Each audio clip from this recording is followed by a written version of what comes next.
Beryl Bender, thank you so much for joining me on Practicing Well. Thank you. It's good to be here.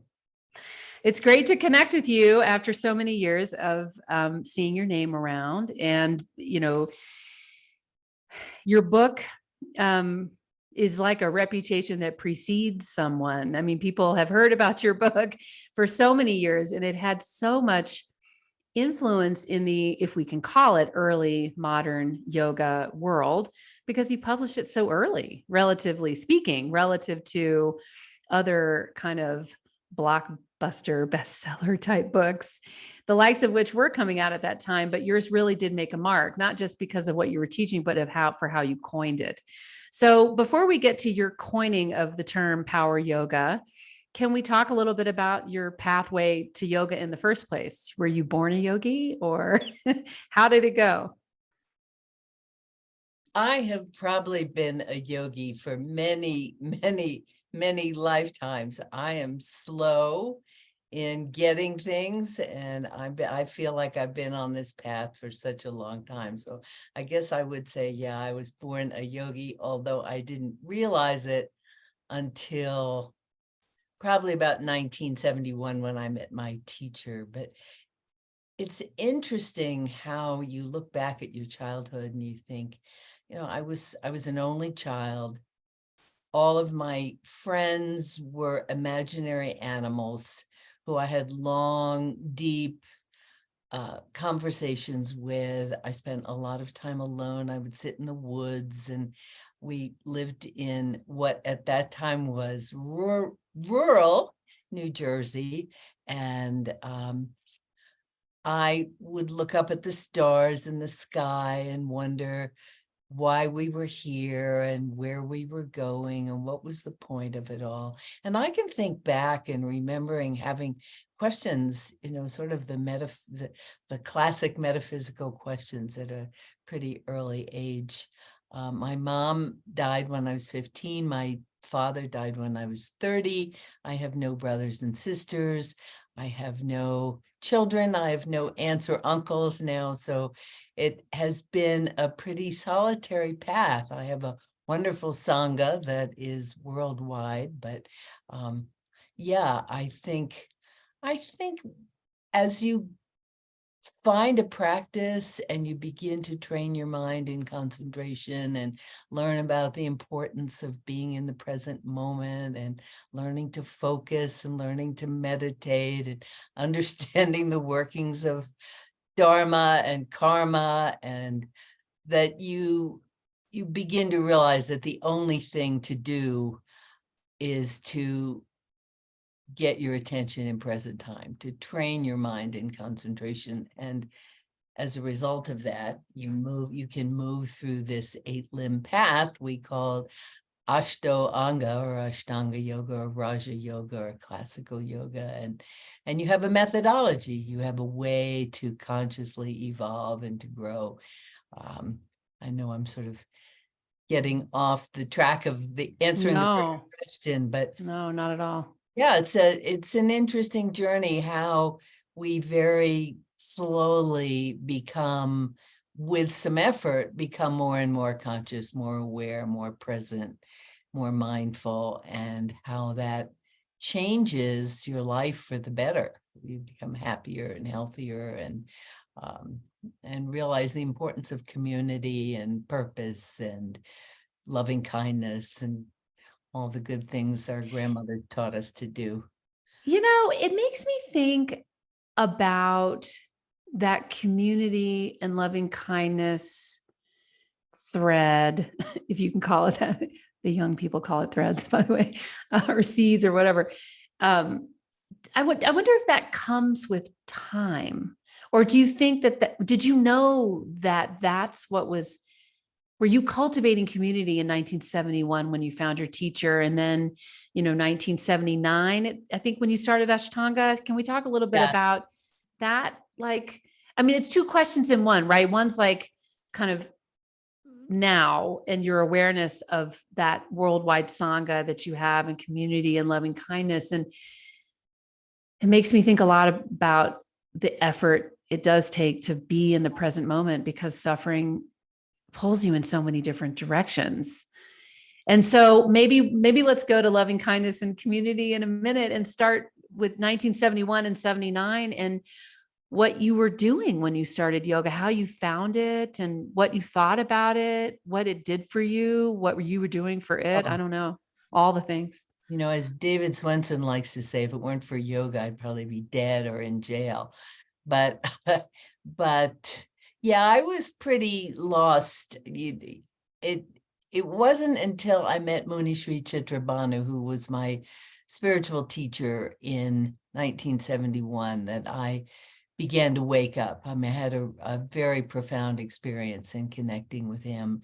And that sort of I started a meditation practice just immediately. He was a Jain monk who traveled to this country from India at the invitation of Harvard Divinity School, and was a very articulate, wonderful, gentle teacher.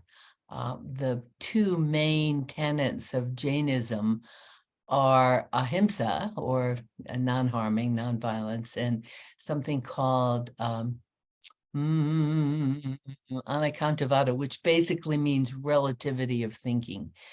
And he's the very first lecture I went to in New York City with him really hit me just bang. I had just this incredible sort of heart-opening experience. And sort of my father was dying of cancer at the time. And I understood for the first time as a result of this one lecture, the idea of samsara, the idea of birth and death and rebirth and the many lifetimes we go through, and the continuum of our work, and the idea, the workings of karma. And this all kind of dawned on me at once, and I was like, wow. And I went to India in 1974, just completely blissed out on God. You know, you said that that I was kind of ahead of my time with the publication of my first book. And it's funny, that was in 1995. In 1974, I went to India, and I thought at the time I was the last one on the train. Everybody had been to India, the Beatles and Houston Smith, and the fellow who wrote In Search of Secret India, Paul Brunton, and so many people were coming back from India with many of our playwrights and authors and artists who were very influenced by the Upanishads and the studies of Advaita Vedanta. So I thought, oh God, I'm so slow. I'm at the end of the line here, but I stayed there for 4 months and had a really wonderful experience. Almost was kidnapped, as I wrote about in my first book. So from there, I was living in California and began a regular meditation practice. But I didn't connect meditation to asana, to this 8-limb path, until I met Norman Allen, who taught me the Ashtanga asana system in 1979. And he gave me my first copy of the Yoga Sutra. And I went, oh, this is part of a methodology. And you follow this methodology. It's like a map. And it can lead you to, with a lot of hard work, to a happier, healthier life, and possibly even one lifetime or another to the enlightened state. So it was fabulous. So yeah, I moved back to New York City in 1979 after living in Colorado for 8 years. So I went from California to Colorado, taught yoga to everybody. It started studying asana in California. You mentioned when we were talking before we started recording integral yoga. I studied with Swami Satchid, with the integral yoga team, with the Shivananda yoga team, teaching Shivananda yoga, did many, many, many Iyengar workshops with some of the old senior Iyengar teachers like Judith and Lassiter and George Purvis, and trying to think Manusos Manos and Adil Pakiwala. And, so I was well trained in asana. I have a lot of respect for the Iyengar tradition. Mr. Iyengar and his teachers brought a lot of awareness about proper alignment and the importance of alignment to the entire field of yoga. And, in some ways, I wonder sometimes about the placement of light on yoga.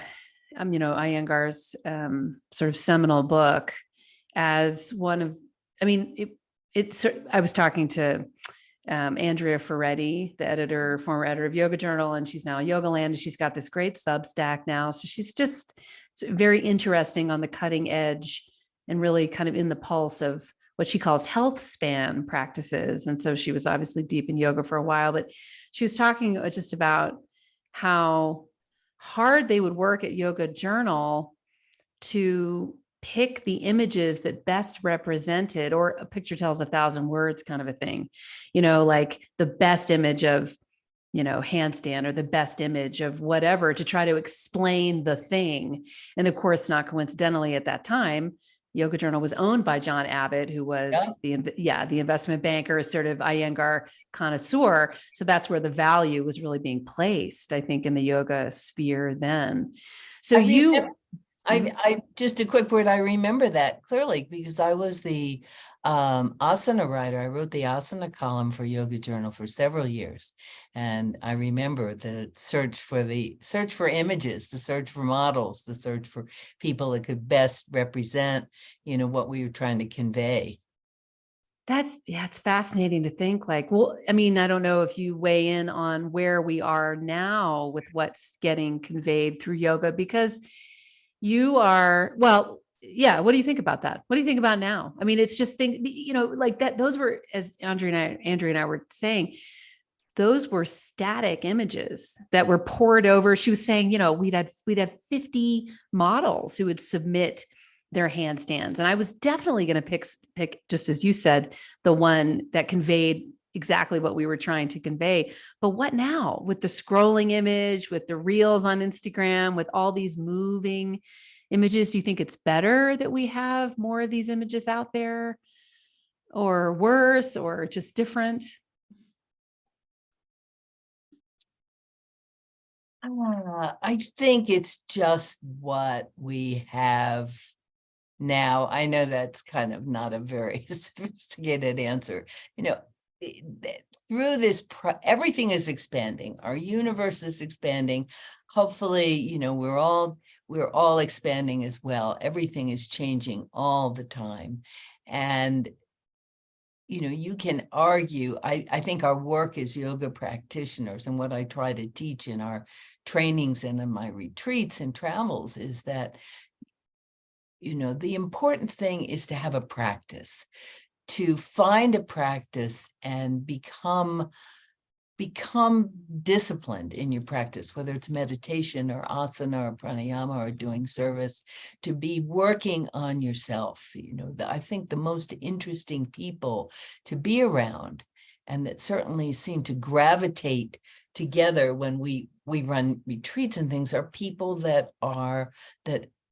have a practice, that are all kind of just conscious of trying to make themselves in the world a better place. I don't pay attention to a lot of what's going on, and I've never looked at TikTok. I push myself to post something on Instagram a couple times a year. I do because I do run retreats in Costa Rica and Mexico, and I teach still at Omega and Kripalu, and thank God all of that's coming back in person. And what's important to me is I think meditation. I'm at the point in my life where meditation is the most important practice. I think meditation is everything. It's in that practice of training your mind to pay attention, learning to quiet the mind, finding a method, and then working at it just making an effort to keep your mind steady, and stay focused. And as the Buddha taught, that if you want to gain wisdom, train your mind in concentration. Desikachar, who is Krishnamacharya's son, who translates the second sutra in book 1 of the Yoga Sutra, which is, yoga is the quieting of the mind. Yoga chitta vritti nirodha, the effort to attain nirodha or stillness. And we often call that the definition of yoga, but really what I think Patanjali is saying is yoga is what happens. It's the experience that happens when your mind becomes quiet.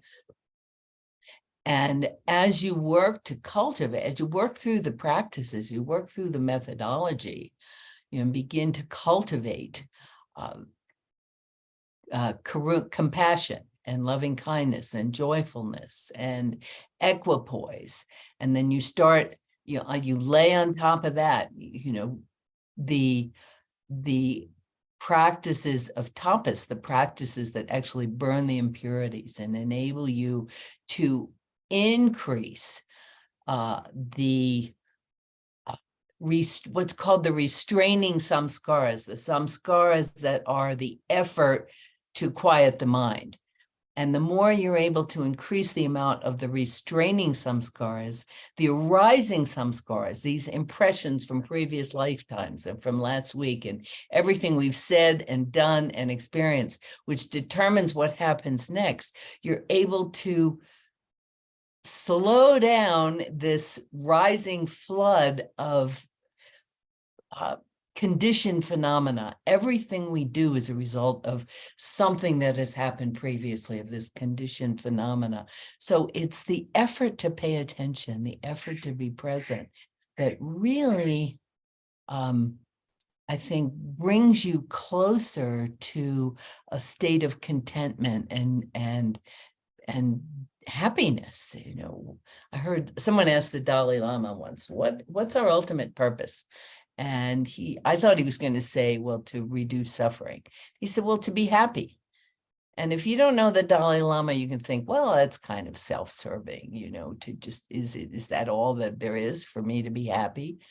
But when you really investigate that and realize it isn't things or stuff that make us happy, nothing in the material world will bring us lasting happiness. So what is it that makes us happy? And I think we all eventually arrive at the conclusion, if you're really looking carefully at what brings you joy, is to make other people happy. It's service, it's seva, which is why, that sort of gets us to the Give Back Yoga Foundation, why my friend Rob Schwer and I started Give Back. We really wanted to just give back to the communities. And yeah. And I can't wait to have him and Chelsea Roth on the show in a couple of weeks, because, as you're talking about them, they will definitely talk about you, because I was thinking when you were talking about the retreats, and how I heard you say something like, I don't know, something like, it's so obvious at these experiences, like the people that do show up with a practice and who show up with that kind of attention and space holding and concentration, as you were saying, for themselves. And my mind went to, I mentioned her a lot in this podcast, because when I talk to people like you, you make me think a lot about moments along the way of my own yoga learning. And one of them was JJ Gormley, who was my first teacher outside of integral yoga once I moved from New York to Virginia. And she said, you can go into a grocery store and just be looking for bananas, and you will be able to recognize the practitioners in that building. You would just look around and you'll see who's a practitioner and who isn't, because it is that, if I may, the equipoise, this sort of quiet, contained holding, perhaps, the practitioners show. So I was imagining about, conversations or the Sangha, the community that you create around that. And you just went all the way to the end past that, because what I think you were saying is that And all of that is what led to this foundation that we now have, which spends all this time giving back this energy we've cultivated, this concentration and this service. So do you want to talk about give back yoga and then sort of rewind to your early journey? Because it isn't, you and Rob have been at this it's been like 15 years now. Right. It's 2007 was when we first had the idea to start this. And Rob has been miraculous. He has been our executive director since our onset. Mm-hmm. And he has taken this idea into the stratosphere, and we've become, sort of the gateway organization for yoga service projects in the United States and increasingly around the world. I mean, Rob has all the statistics. We've given out, 10,000 mats to help people start yoga projects. And you think, a mat, what does a mat mean? But the mat is like your yoga studio, is like your space. You put so true. Put out that mat. And I remember when I started teaching in New York City, we didn't even have mats. We didn't have yoga clothes. Women showed up in, pantyhose and long baggy t-shirts, and men wore shorts. And, it was not, it was not a pretty sight. I mean, we had we'd have 50, 60 people in a class. This is when I was the wellness director of the New York Roadrunners Club in New York City from 1982 to 2002, and started teaching yoga there in 1982. As soon as I don't know, probably a little before that, maybe 1980, before I became the wellness director. And over that 22 year period of time, we taught yoga to probably almost 100,000 people in New York City. And you couldn't just drop into a class. You had to take a course. You took the beginner's course, and then you were eligible to take the intermediate course. And I was teaching Ashtanga yoga. Only and ultimately this is what got me thrown out of the Ashtanga church, was that we're doing this kick-ass athletic, incredible practice where you sweat. I mean, up in the 70s, people thought yoga was about stretching.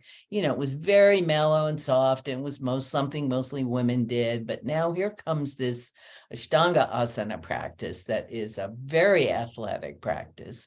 I flipped over it when I first saw it. I went, oh my God, this is yoga. And I jumped to the front of the line and begged Norman Allen to take me on as a student. There were like 5 of us. And he was a phenomenal teacher, just phenomenal teacher. He said, you want to do this? Okay. And remember, I'm just coming from California, where it was, try this, try that. Let's go here. Choyam Trungpa Rinpoche, do a couple lectures. Let's do a little. My meditation practice was serious, but everything else was, smoke a little pot, go sit in the desert and see if you could see any UFOs. I mean, it was pretty loose. That's hilarious. Norman says to me, oh, you want to learn this practice? Okay, here's the deal. 6 months, 24 days a month, 5 o'clock in the morning, you miss a day, you're out. Yes or no, no pressure. And I was like, oh my God. I mean, that was tapas. That was the discipline. I had zero discipline. And this man taught me discipline, because he had something I wanted, which was this practice. And I ended up showing up every day, 24 days a month for a couple of years. It became a little, by year 2, it was a little more relaxed, and we could go at 6:30 instead of 5. So this is what you were doing. Okay. So he was but I was working with athletes. I was teaching runners who could, they tried to touch their toes and they were like 3 feet from their toes. So I had to modify the practice to make it accessible. And there were postures that nobody in their right mind would ever do or want to do, that injured many, many people. It was a hands-on tradition. I had to learn, go back, really look at the benefits of the hands-on tradition and learn how to do that appropriately with people who are very tight, very athletic. And I taught it very progressively, which is the way I learned it from Norman. The first day I had to sit and watch for 2 weeks before I could start practicing. And then it was learn sun salutation A. Do that a few times, come back tomorrow.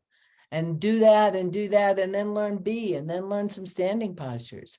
And so that was how I taught it. In the 20 years we taught, not one single person in those classes was ever injured.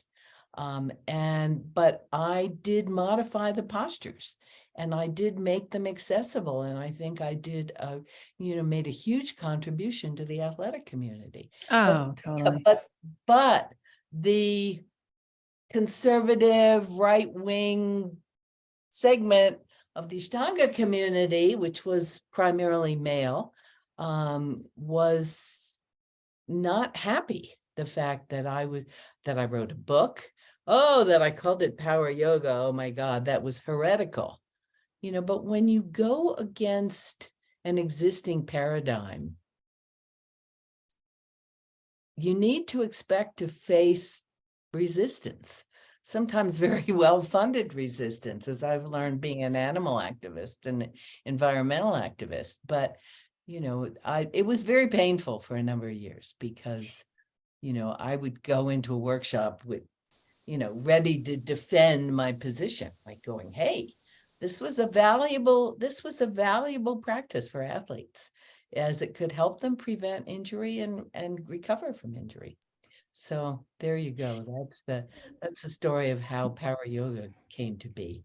Well, yeah, you seems like you had to be pretty powerful to bring power yoga to be. I mean, it really, and actually, I want to know why you named it power, but I also just to understand the sequence of events, I guess, had you become an Ashtanga teacher or you were just sort of an Ashtanga, sympathizer or, very serious. Very serious practitioner. And I just started teaching what I was doing.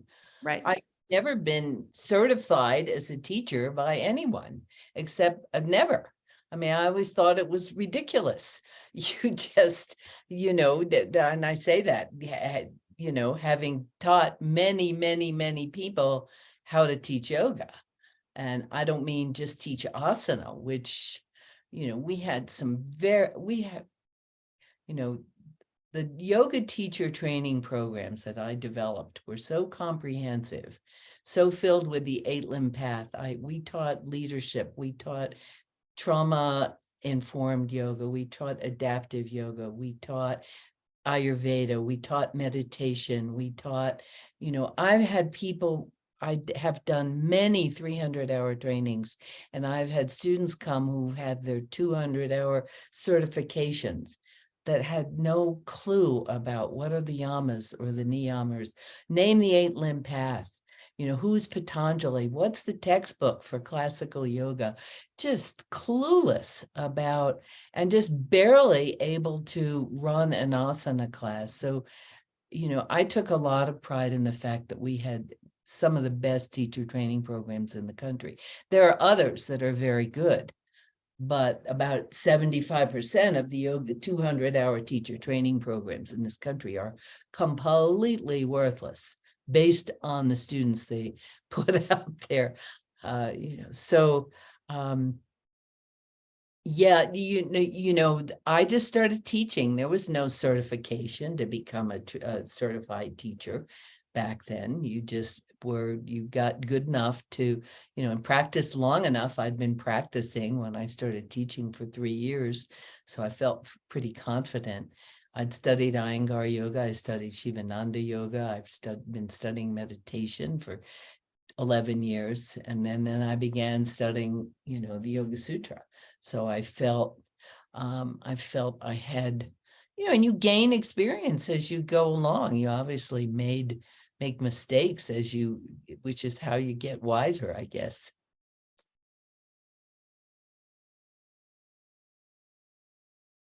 What happened?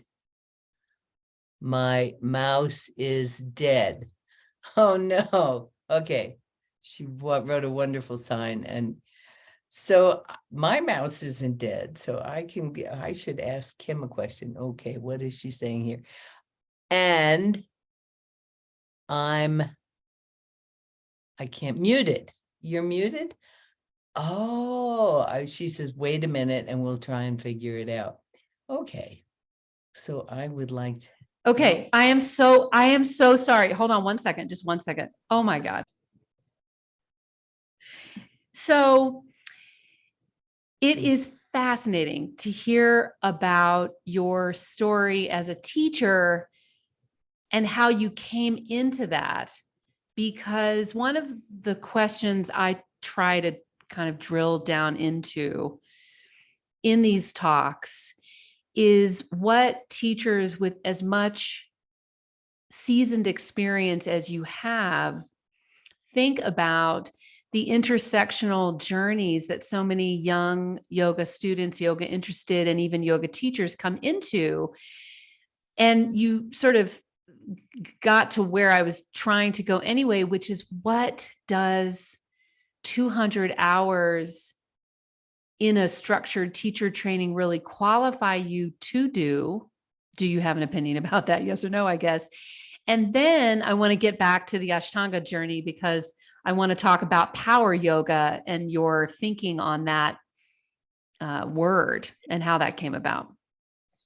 What does a 200-hour training qualify you to do? I think it's fabulous that people want to teach yoga. And I think that's a natural outgrowth of the practice. You start the practice, you start to notice changes, you start to notice transformation. Some people, the first day they take a yoga class, an asana class, they go home, they go, oh my God, that was so fantastic. I was in rest for 15 minutes. It was a transcendental experience. I think it's fabulous that happens. And the first thing we kind of think of is, I want to share that with others. I want other people to experience the same benefits that I have. I often ask in my teacher trainings or in workshops, how many of you feel like yoga's changed your life? And everybody puts up their hand. And you assume it's for the better, that we become more conscious, more patient, more understanding, more flexible, more strong, more centered, more grounded. All these great things happen. And that's the beginning of the journey. So I think, the fact that people want to take a 200-hour teacher training is fabulous. And I think you get the training you're ready for. And, I know I said that many of them are worthless, and worthless relative to, are they teaching some of the fundamentals of this methodology we call yoga? It isn't just about asana. But I think it's a place to start. Media people often call me and say, oh, what do you think about, yoga in breweries, or goat yoga, or people, teaching, chocolate and wine and yoga? I said, look, whatever gets people in the door, I think is fine. Once you get in the door and you start the practice and you begin to notice how learning to train your mind to be present, whether it's in an asana class or a meditation class or yoga nidra or pranayama or deep breathing, or, and you notice what that brings about as a result of that focus. I keep going back to what Desikachar says. Yoga is about the ability to focus your attention on one thing without distraction or interruption. So as we do that, we just have this urge to share it with other people. We are all in a state of evolution. Some of us are moving faster than others. Some of us are moving slower than others. There are people that are ahead of me on the path that look back at me and go, oh my God, she's so dead, so out to lunch, so unconscious. I'm like, She was only in the woods looking at the I'm, sky. Okay. I was like in the sky. I'm I learned to shapeshift at 7. Okay. exactly. I'm sure that guy who I almost cut off the other day out on the street looked at me and go, oh boy, and there are people behind us on the path who are still throwing trash out of the windows of their car, who have very little regard for animals, who are still think it's okay to, and this is going to create a little controversy, but still think it's okay to kill things, to kill animals, to eat, that look at animals as food or as clothing or as entertainment. And so where you are in your evolutionary process is where you are. And I think you work to gain joyfulness and respect for the people ahead of you on the path. You find the teachers that can help guide you, and you develop compassion and understanding for the people behind you on the path. There's a great thing happened the other day. I'm running 2 online courses now in Yoga Sutra study. One is for beginners, for people in 200-hour teacher training programs. And the other one is an advanced yoga study of the Yoga Sutra for real yoga nerds and philosophy majors. And so we were talking about the Sutra 133, where Patanjali talks about cultivating these 4 qualities of compassion, loving kindness, joyfulness, and equipoise. And one of the people on the Zoom said, well, how do you develop compassion for the politicians that won't sign on to the legislation banning assault weapons?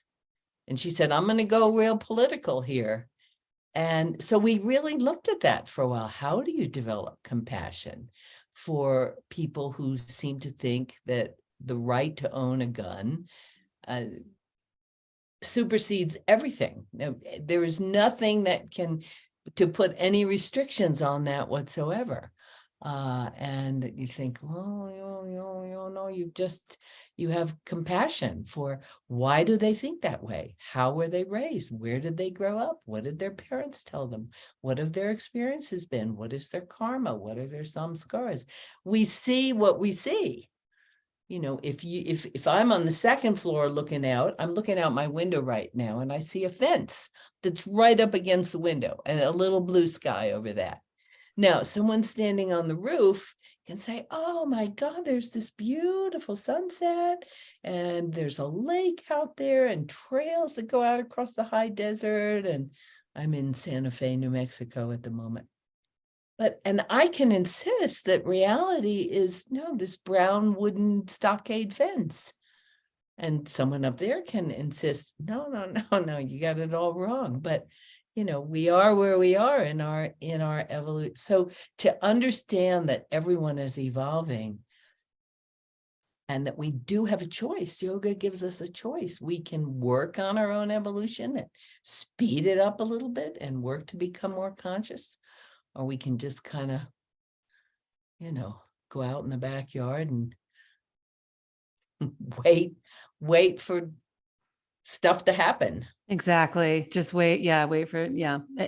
And what keeps coming to my mind is you jumping the line with your first teacher, Norman, and saying like, what do I have to do to learn this? Because I need this. I want this right now. I mean, that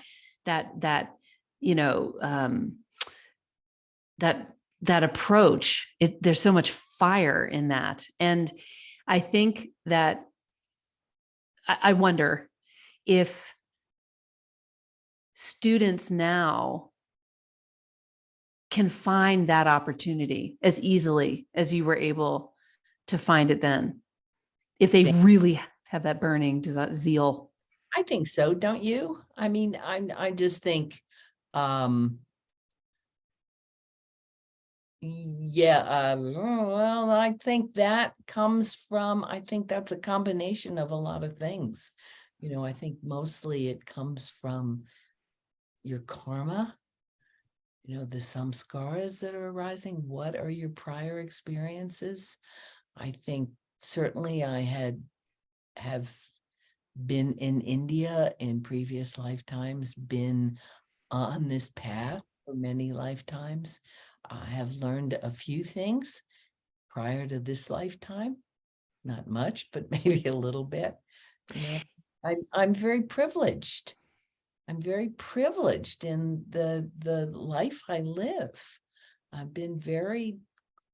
so grateful to be where I am with, my mom died at age 45. My father died at 62. I'm 80. I'm still here. Oh my And God, that's when I'm amazing. teaching these courses in yoga and longevity, Mhm. at Kripalu, at Omega, I kind of use that title because I just go over, the sun has gone down a little bit. It's not quite so bright at this window. Basically it's keep moving, meditate, Right. do yoga, eat mostly plants, have a community, have a purpose, have a right tribe. The people you hang out with, you want to hang out with people that support your healthy behavior. That's important. Oh, It matters. totally. Yeah. So I think people searching for a teacher, you just pay attention. Right. The signs are always there, aren't they? You just They look are. around and you think, well, maybe I should go this way. I took this class with Eric Schiffman like back in the day in my early training. And he, again, with these mind-blowing things, it's so funny how they come when I have conversations with, with people like you, because these searing moments of awareness will come right back up. And so he said, listen, the way to Back. think about this is just to maybe, he said, maybe just go to the grocery store and hold, and JJ would talk about this too all the time, 2 oranges in your hands. Like, which orange? This one or that one? And just start there. Start small, right or left, yes or no. And it works. It's so interesting. And it's that paying attention to your whole bodied response to the questions that you ask. And of course, you get the answers to the questions you ask. So it's also about what questions you ask, right? You're right. Yeah, you're right. And the answers are always there if you're quiet and you just go, okay, I'm listening. Which way do I go here? Totally. I'm starting to think about renaming this podcast Practicing Listening. I just had the thought this week that maybe practicing listening is something that would be an offering, to the people listening to this podcast. But anyway, but your books and what you have penned and offered, and your evolution of your yoga practice and teaching, how you did it, and like you were saying, coming up with your dukes up, when you were evolving your teaching, that in this more accessible way, but finding resistance to such innovative thinking. And now you're. I'm sorry, go ahead, Kim. No, I was actually only going to stitch together a couple of things and kind of land the question, which is to say that you really seem to have been an activist of attention and concentration and right use of body and mind in your life. Because I kind of listened to this story and the intensity with which you got yourself into the Ashtanga practice. And then that's a long time to be a wellness director of any place was that even a title at that time? Like, I don't think it Yeah, was probably. exactly. Nobody ever, now, Yeah, you were a wellness director. I I said, yeah, know. I'm like, just made it up and told Fred LeBeau, who's president of the Roadrunners Club, I want to be the wellness director. He went, okay, you're in charge of fitness, nutrition, and what was the other element of stress management? I went, perfect. This works. yeah. I just thought of a story while just a short story. When after Power Yoga came out, I did a short bookstore. Simon Schuster was the publisher, and I was in Santa Rosa, California, and there wasn't a huge number of people there, but there were people there, and there was some guy in the back who was really starting to heckle me. He was like, oh, well, I don't know about this practice. It's a very Rajasic practice. And, I can't do this before I go to bed. And I was so insecure and defensive of the practice and what I'd done, that I was totally rattled. And I tried to kind of manipulate it around to make it so that, well, this could be okay for you if you did this and if you did that. And it's so funny how I was 95, 05, 15. It was 28 years ago. Now I would look at him and say, you're right. This practice probably isn't for you. Right. You become so much more grounded and centered and less threatened. I just feel more rooted in myself, gratefully, just not saying that there aren't things that can still knock me off my balance, but less so all the time. And I credit meditation and practice and study of the Yoga Sutra, Svadhyaya, Kriya Yoga, Tapas Svadhyaya, Ishvara Pranidhana. Get a practice. It's Totally. something that burns the impurities. Study yourself, pay attention, study the sacred texts, and then surrender to the present moment. For me, Ishvara, or God consciousness, or one spirit, or Supreme Purusha, is this moment. This is it. Exactly. Every moment, all the time. Yeah. So it's and the word power, you asked about that, and I didn't want to let that go. That came to me it was written across my mind's eye like the Hollywood sign. What a great title. I thought, first of all, I felt like the word power would be appealing to Western mind. Oh yeah, power yoga. Let's check this out. It would attract men, and it would let people know that yoga could be a workout. It was developing strength as well as flexibility. And the very first book signing I did at Barnes and Noble in New York City, I asked people, I said, how many of you would be here? Keep in mind, this is 1995. How many of you would be here if this book were called Ashtanga Yoga instead of Power Yoga? And they all kind of went, huh? Totally. So, it was, Yeah. it worked. It did. It definitely did. And hang on one second. Sorry. Oh, for heaven's sakes. Sorry. Yeah, no, it's fine. No worries. People are so used to all of these. I know. I traveled. As long as you can still hear me, we're okay. Happens to Sam Harris all the time. What's that? Happens to Sam Harris all the time. Exactly. And some of Tim Ferriss, some of my favorite podcast guys. I know. I was listening to this, but the Denver election is today, and I listened to this podcast last night. We've had the same this city. I have not, but the city has had the same mayor for 12 years, and so the field is so crowded, and there are so many people with so many good ideas. I mean, from an outsider's point of view, I'm like a kid in a candy shop. I cannot believe how many great ideas these kind of local folks have. So I was listening to a podcast last night, and the microphone was going out. There was all kinds of problems.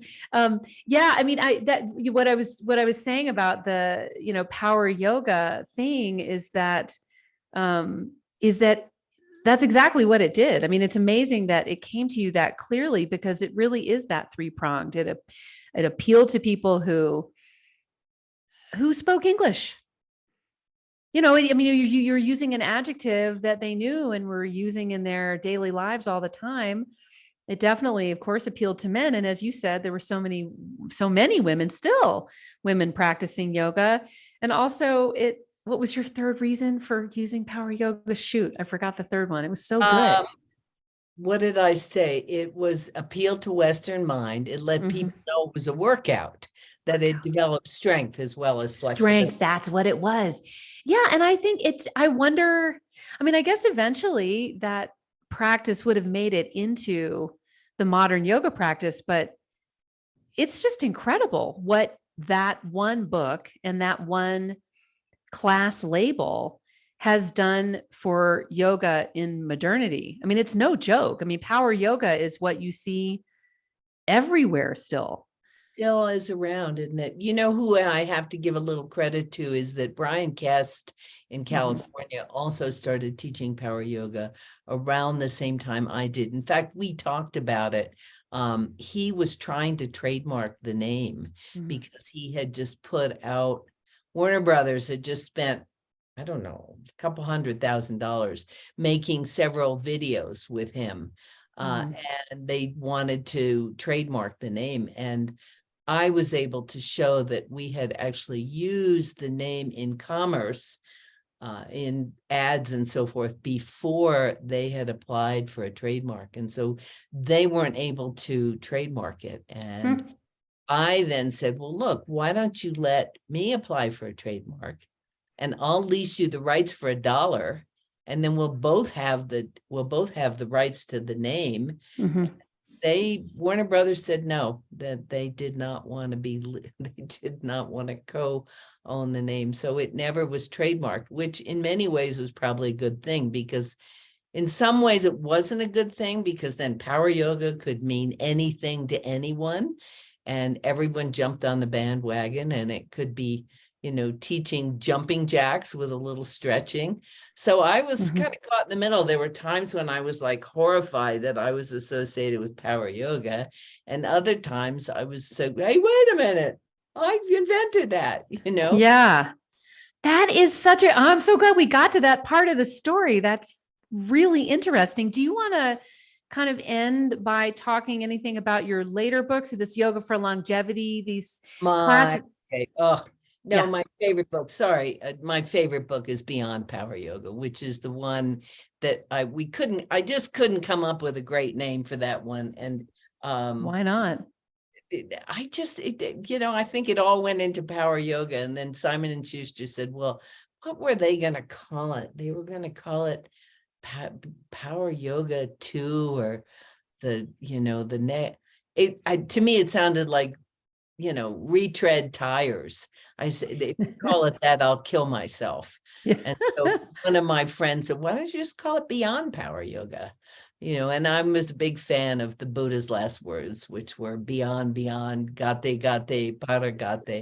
parasangate, go beyond. So I went Beyond Power Yoga. And that book is the whole 8-limb path. And it's one chapter on every single limb of the Ashtanga asanas, of the Ashtanga, classical yoga of the Ashtanga path. And that is my pride and joy. Then I wrote Boomer Yoga, which is a cute little book for people. They thought, well, boomer, does that mean like, robo yoga? I went, no, it's for baby boomers. No, I know a lot of people that have bought that book for their parents. Absolutely. It didn't sell very well. Well, I mean, I'm maybe not the normal yoga practitioner, but quite a few people who, have had whatever experience they've had with yoga are plus or minus my age. They all have boomer parents. And thank God. Yeah. And then my last book was Yoga for Warriors, which we did with Give Back Yoga Foundation. I wrote that. I didn't get paid to do it. We didn't make any money. We raised money and we gave away about 10,000 copies to veterans all over the country at deployment centers. And I still have a couple cases of that book in my house in the Berkshires in Massachusetts, which I will be returning to in another month. And I still get people writing to me saying, hey, do you have any copies of Yoga for Warriors left? And that's a really good book too. But that's what I've heard. And well, anyway, once we press stop, I want to talk to you about somebody I know in the Berkshires. I want you to meet. Well, you probably already know him, but anyway, what a delight to talk to you. I feel like I want to have a part 2 and a part 3 with you. And so much fun. It's so much fun. It is just so, well, I have to say, it's your activist approach and your really kind of iconoclastic approach, if I may say, and ability to just intensely go for these things that feel like they're drawing you to consciousness and therefore to freedom has just really been inspiring to listen to. Well, I think you are very good at what you do. And I think that you draw out the best in people. And I'm after listening to the way you word questions and the way you interact, I think, this could have gone either way. I could have interviewed you about your journey and your life. And I think it would have been equally fascinating. Hopefully this was fascinating. It was fun for me. Oh, it was fascinating. And I just, I think about my audience when I ask questions. And I also think about my husband who calls my questions tangent airlines. That I tried to keep that in the hangar for our conversation. I just want to say. And so hopefully this conversation pulls out. I'm just most interested in journeys that have these intersectional awarenesses over time. But I was even going to ask you, maybe we can end like right here with this question. I mean, it's the practice is the lineage, right? The practice is the lineage, that to look only for the very obvious lineages of the Iyengar tradition. I mean, how it's so hard. I think about what Patanjali did, when he wrote 2,200 years ago, gathered all the extant information about yoga from, all the different areas of India at the time and tried to put them all together in some cohesive package.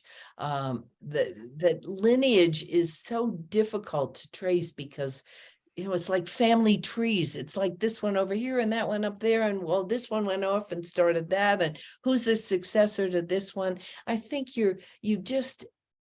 I look to my teachers and to their teachers, and then I look to my students and their students. My students come to my workshops. I feel like they're my grandkids now, and Totally. just pass along the teachings.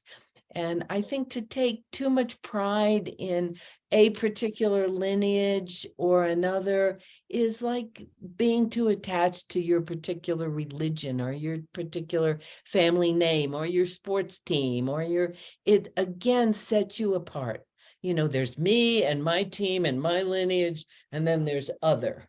And once you recognize that's illusion, there is no other, because everything and everybody and every aspect of our existence that we look at as other is really who I am, is part of me.